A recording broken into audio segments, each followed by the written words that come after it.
السلام علیکم ورحمۃ اللہ وبرکاتہ۔ اور ہمارے ساتھ ہمیشہ انتہائی مشفق اور مہربان ہستی، بہت ہی شفیق اور جن کی گفتگو خوشبو کی طرح قلب و روح میں اترتی ہے، جناب حضور قبلہ خواجہ غلام قطب الدین فریدی صاحب قبلہ، السلام علیکم۔ اور آج جو نعت کا سفر ہے، نعت کا جو رنگ ہے، نعت کی بہار میں ایک بہت بڑا نام، بہت بڑی شخصیت اور چمکتا ہوا چہرہ، متبسم چہرہ، جناب عزت مآب دنیا نعت کی بہت بڑی آواز جو لاکھوں دلوں پہ راج کر رہی ہے، جناب قبلہ الحاج اختر حسین قریشی صاحب، السلام علیکم۔ وعلیکم السلام۔ قریشی صاحب حمد باری تعالیٰ سے آغاز کریں گے جی، بسم اللہ کریں جی، حمد باری تعالیٰ پیش کیجئے، بسم اللہ۔ آج مجھے سی اللہ رحمت کی لکھی ماشاءاللہ، ہوئی حمد پیش کرتا ہوں۔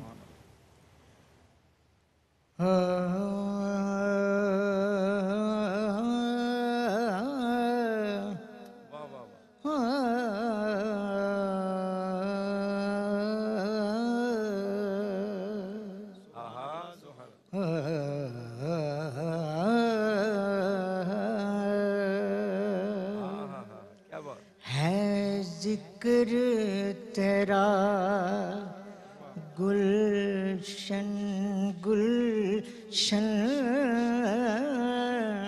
ہے ذکر تیرا گلشن گلشن، سبحان اللہ سبحان اللہ،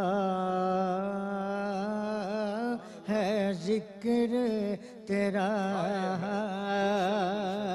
گلشن گلشن،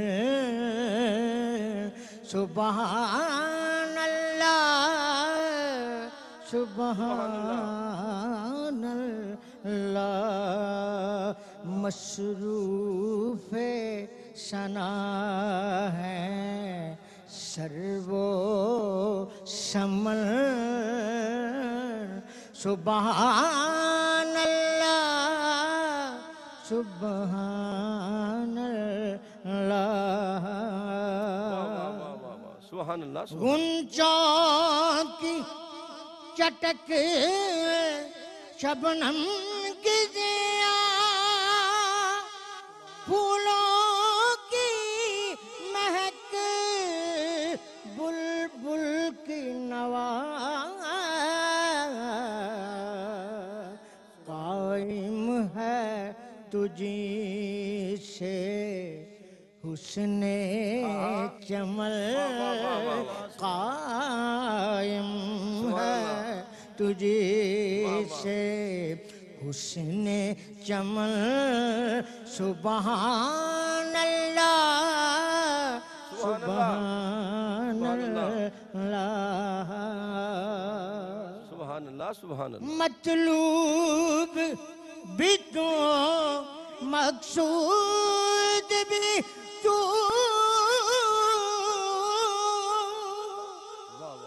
مطلوب بھی تو مقصود بھی تو، مسجود بھی تو، معبود بھی تو، تو روح ہے شبا،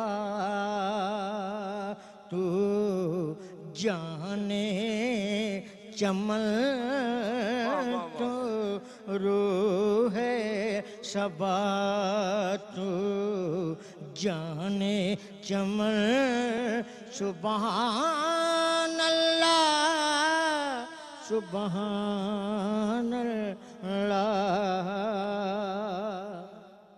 کیا دیکھے کوئی وسعت تیری،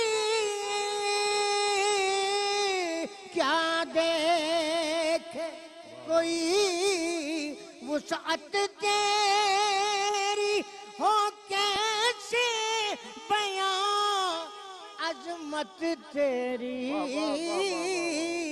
ہو کیسے بیان عظمت تیری،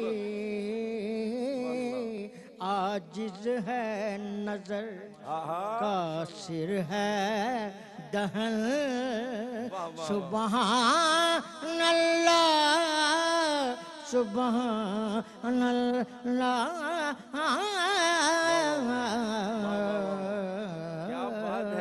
کیا کہنے قریش صاحب کمال کر دیا آپ نے، کمال کر دی. یقین کریں وہی چمک وہی دمک، اللہ پاک آپ کے چہرے کا حسن بھی سلامت رکھے، آواز کی دمک کو بھی سلامت رکھے. ناظرین محترم، یہاں وقت ہوا ہے بریک کا اور ملاقات کرتے ہیں انشاءاللہ پھر قبلہ مفتی صاحب کی بارگاہ میں حاضر ہوں گے. قلب و روح کو ذکر مصطفیٰ سے معطر رکھیں. ملاقات کرتے ہیں ایک وقفے کے بعد.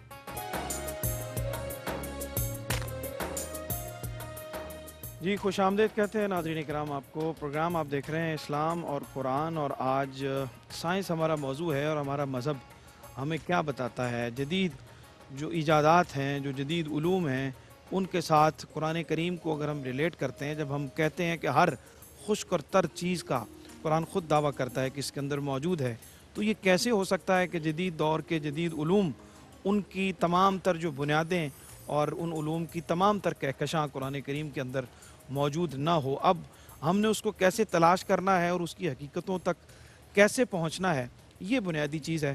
اور آغاز کرتے ہیں. مفتی صاحب کیا فرماتے ہیں قرآن کریم کے اندر جب یہ ہر چیز کا ذکر جو ہے وہ موجود ہے، اور سائنس بھی ظاہر ہے جدید علوم جو ہیں اور جس کے اوپر آج کی جدید دنیا کھڑی ہوئی ہے، وہ تمام تر چیزیں بھی اس کے اندر ہم دعویٰ اس قرآن کی روشنی کی صورت میں دیکھتے ہیں، تو اس کی کیا توجیہ ہم پیش کر سکتے ہیں؟ بہت شکریہ. بسم اللہ الرحمن الرحیم. سب سے پہلے تو اس بات کا اعتراف ضروری ہے کہ بطور اسلامک اسکالر جو ہمارا سبجیکٹ ہے وہ ظاہر ہے فقہ ہے اور قرات ہے، اس کے علاوہ جو اسلامک سیرت ہے، حدیث ہے. تو ظاہر ہے اس اعتراف کے ساتھ کہ ہم شاید اس موضوع کی گہرائی تک اس انداز کے ساتھ شاید ہم بات نہ کر سکیں جتنا ایک کیمسٹری کا یا فزکس کا یا بائیو کا پروفیسر ہے، یا جو انجینئر ہے، یا جو آئی ٹی اسپیشلسٹ ہے. ٹھیک، ظاہر ہے ان کا سبجیکٹ ہے اور وہ اس کو بہتر انداز سے ڈیلیور کر سکیں گے. تو سب سے پہلے تو اس کا اعتراف ضروری ہے. لیکن جو کچھ ہمیں ایک اجمالی طور پر عطا ہوا ہے اس پر میں کچھ باتیں عرض کرتا ہوں. دیکھیں، قرآن مجید فرقان حمید کا جو سبجیکٹ ہے وہ انسان ہے، اور انسان کے اندر یعنی اس کا جو پہلو ہے ہدایت، یہ ہے دو بنیادی نقطے. جب ہم اس کو بنیاد بناتے ہیں تو پھر ہر وہ چیز جو انسان سے ریلیٹڈ ہے یا اس کی ہدایت سے ریلیٹڈ ہے، ٹھیک ہے، قرآن مجید فرقان حمید اس ہر چیز کو بیان بھی کرے گا، اس ہر چیز کو ڈسکس بھی کرے گا اور اس ہر چیز کی رہنمائی بھی کرے گا. ٹھیک، جیسا کہ سورۃ الانعام کی آیت کے اللہ رب العزت فرماتا ہے بسم اللہ الرحمن الرحیم وعندہ مفاتح الغیب لا يعلمها الا هو ويعلم ما في البر والبحر وما تسقط من ورقة الا يعلمها ولا حبة في ظلمات الارض ولا رطب ولا یابس الا فی کتاب مبین. سبحان اللہ. ہر خشک و تر. اچھا، خشک و تر میں ایک سائنسی بات یہیں پہ کہ دنیا کی کوئی بھی چیز جو ہے وہ دو قسموں میں سے کسی ایک قسم میں ضرور ہے، یا خشک ہے یا تر ہے. واہ واہ. کسی بھی چیز پہ آپ غور کر لیں تو پہلی چیز تو کیا مطلب کہ تمام موجودات کا علم اللہ تعالیٰ نے قرآن مجید. ٹھیک. اور مزید فرمایا وَتَفْصِيلًا لِكُلِّ شَيْءٍ، ہر چیز کا تفصیلی بیان بھی موجود ہے. حضور علیہ السلام کے صحابہ فرماتے ہیں کہ اگر میرے اونٹ کی رسی بھی گم ہو جائے تو میں قرآن سے ڈھونڈ لوں. واہ واہ. یہ ہے قرآن کا ایک پہلو. اب جیسا کہ اس قرآن سے فیض پانے والوں کی مختلف اقسام ہیں لوگوں کی، کہ جنہوں نے تفسیر پر بات کی ہے وہ محدثین کہلائے اور انہوں نے اس کے مطابق قرآن مجید کی آیات اور اس کو لسٹ کیا ہے. جو فقہاء ہیں فقہی احکامات والے، انہوں نے ان احکامات کی آیات اور اس کی ترتیب کو الگ ذکر کیا ہے. اور اسی طرح جو قراء ہیں انہوں نے قرات کے حوالے سے ایک الگ اس کی لسٹ بنائی ہے. اسی طرح جو رسم الخط کے ماہرین ہیں انہوں نے قرآن مجید کے رسم پر بڑی تفصیل اور بڑا علوم اور یہ ساری چیزیں لکھی ہیں. بالکل اسی طرح مسلم امہ میں اور انسانیت میں وہ لوگ کہ جنہوں نے اس کائنات پر ریسرچ کو اپنا سبجیکٹ بنایا ہوا ہے.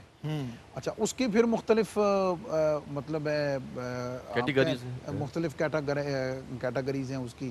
سمجھ آ کہ کسی نے علم فلکیات کو لیا ہوا ہے، کسی نے علم ارضیات کو لیا ہوا ہے، کسی نے علم نباتات کو لیا ہوا ہے، کسی نے علم الابدان کو لیا ہوا ہے، کسی نے علم الاجناس کو لیا ہوا ہے، کسی نے علم الادویات کو لیا ہوا ہے. تو ہر ایک نے اپنی جو زندگی ہے یا اپنی زندگی کے معمولات ہیں یا اس کی تحقیق ہے، اس کی جو ریسرچ ہے، وہ پوری کی پوری اس کو قرآن مجید کے ساتھ لنک کرنے کی ٹھیک، کوشش کی ہے۔ بالکل ٹھیک۔ تو ہم اس پہلو سے اگر دیکھیں قرآن مجید کی ان سائنسی آیات کا جو گلدستہ ہے کہ جس سے آگے پھر جو غیر مسلم سائنسدان ہیں ان کی جو تھیوریز ہیں اور وہ کیسے چینج ہوتی ہیں اور چینج ہونے کے بعد کیسے قرآنک کانسیپٹ کے ساتھ میچ ہونے کے بعد اپنی اینڈ کو پہنچ جاتی ہیں، تو یہ وہ سارے مراحل ہیں کہ جن کے اوپر ہم بڑی تفصیل کے ساتھ بات بھی کر بالکل سکتے ہیں اور ٹھیک، ہم ماشاءاللہ۔ ان سے برکت بھی ہم اسی طرح بالکل حاصل ٹھیک۔ کر سکتے ہیں۔ خیر صاحب، کچھ ابتدائی طور پہ آپ بھی ارشاد فرمائیے کہ قرآن کریم جو ہے وہ مجموعہ علوم ہے اور سائنس جو ہے وہ ایک جز ہے علم کا، تو اس کی صورت میں قرآن کو بک آف سائنس بھی کہا جا سکتا ہے، بک آف نالج بھی کہا جا سکتا ہے، اور کس طرح سے قرآن کریم ہمارا جدید علوم کے حوالے سے رہنمائی کرتا ہے اور ہماری سرپرستی کرتا ہے؟ بسم اللہ الرحمن الرحیم۔ قبلہ مفتی صاحب نے جس طرح آیت مبارکہ کا ذکر فرمایا وَلَا رَطْبٍ وَلَا يَابِسٍ إِلَّا فِي كِتَابٍ مُبِينٍ، اور قاری صاحب نے بھی یہ آیت مبارکہ پڑھی ہیں، میں اسی حوالے سے بات آپ خدمت میں عرض کروں گا کہ حضرت امام ابو یوسف رحمۃ اللہ تعالیٰ علیہ بازار میں جا رہے ہیں، ایک آدمی پانی بیچ رہا ہے، تو آپ نے فرمایا مجھے پانی چاہیے، اس نے کہا جی پیسے دو۔ ٹھیک۔ آپ نے فرمایا پیسے تو نہیں ہیں، میں دو مسئلے سنا دیتا ہوں تمہیں۔ اس نے کہا جی مسئلوں سے تو پانی نہیں ملتا، وہ تو پیسوں کے ساتھ ملے گا۔ چلے گئے۔ اسی آدمی نے وہ جو پانی بیچ رہا تھا، اس نے ایک قسم اٹھائی تھی کہ جب میں اپنی بیٹی کی شادی کروں گا تو دنیا کی ہر چیز دوں گا۔ واہ واہ۔ یہ قسم اٹھائی تھی۔ جب بیٹی کی شادی کا موقع آیا تو اسے اپنی قسم یاد آئی۔ ٹھیک۔ تو پھر اس نے مسئلہ پوچھا علماء سے، انہوں نے کہا یہ تو ممکن ہی نہیں ہے، ایک درخت کے پتے نہیں گنے جا سکتے، تو دنیا کی ہر چیز تم کیسے دے سکتے ہو؟ تو گھومتے گھومتے یہ مسئلہ حضرت امام ابو یوسف رحمۃ اللہ علیہ تک پہنچا۔ ٹھیک۔ آپ نے فرمایا تجھے یاد ہے ایک دفعہ میں نے تجھ سے پانی مانگا تھا اور تجھے کہا تھا کہ میں تجھے دو مسئلے بتا دیتا ہوں اور تو نے انکار کر دیا تھا۔ ان دو مسئلوں میں سے ایک مسئلہ یہی تھا، اللہ اکبر۔ ٹھیک۔ اور وہ یہ کہ جس وقت تم اس کا جہیز شمار کر رہے ہو تو اس میں قرآن مجید فرقان حمید کو رکھ دینا۔ اللہ اکبر۔ واہ واہ واہ۔ علماء نے کہا یہ کیسے ممکن ہے کہ ساری دنیا کی ہر چیز، انہوں نے فرمایا دنیا کی کوئی بھی چیز ہو یا خشک ہوگی یا تر ہوگی، اور اس کے علاوہ تیسری چیز کوئی نہیں ہے، تو وہ تو وَلَا رَطْبٍ وَلَا يَابِسٍ إِلَّا فِي كِتَابٍ مُبِينٍ، کوئی خشک چیز نہیں ہے، کوئی تر چیز نہیں ہے ایسی جو کتاب مجید میں نہ ہو، ہر ایک چیز قرآن مجید فرقان حمید کے اندر موجود ہے۔ موجود۔ ٹھیک۔ اور اسی طرح جو اس میں نماز کا جو ذکر ہے، اب ہمارے شعور میں کچھ عرصے سے یہ بات آئی، 40-50 سال تک کہہ سکتے ہیں کہ ایکسرسائز کرنی چاہیے، ورنہ سیر کا تو پہلے ذکر ہوتا تھا، ایکسرسائز کی طرف رجحان نہیں ہوتا تھا۔ ٹھیک۔ اب سائنس نے اس کو لازمی قرار دیا کہ ایکسرسائز ضرور ہونی چاہیے، ٹھیک۔ لیکن اسلام نے، قرآن مجید نے بہت عرصہ پہلے جب نماز کا حکم ہوا تو اس کے ایک ایک رکن کو دیکھیں کہ جیسے کوئی پی ٹی کرواتے ہیں تو وہ اوپر بھی ہاتھ کرتے ہیں، ایسے بھی کرتے ہیں، ایسے بھی کرتے ہیں، جو ساری چیزیں نماز کا ایک ایک رکن اگر آپ ویسے نہیں کر سکتے، 5 وقت اگر آپ یہ کرتے ہیں تو یہ بھی ایک ایکسرسائز ہے، ہر ایک پوری چیز باڈی کی کی ایکسرسائز۔ ہر ایک رکن کی اس کے ساتھ ایک ایکسرسائز ہو جاتی ہے۔ کیا بات۔ تو قرآن مجید فرقان حمید کے جتنے احکامات ہیں ان میں سب چیزوں میں اسی چیز کا ذکر ہے۔ علاوہ ازیں حضور کا فرمان ہے سبحان اللہ کہ بھوک رکھ کر کھاؤ۔ ٹھیک۔ یہ پتہ نہیں کتنی بیماریوں کا علاج اسی میں موجود ہے۔ واہ واہ۔ حضور سرور عالم صلی اللہ علیہ وسلم کا ارشاد ہے کہ پیٹ کے 3 حصے کرو، ایک حصہ کھانے کے لیے، ایک حصہ پینے کے لیے، اور ایک حصہ آسانی کے ساتھ سانس لینے کے لیے۔ اب اگر اسی پہ عمل کریں تو میرے خیال ہے کوئی بیماری ہو ہی نہیں سکتی۔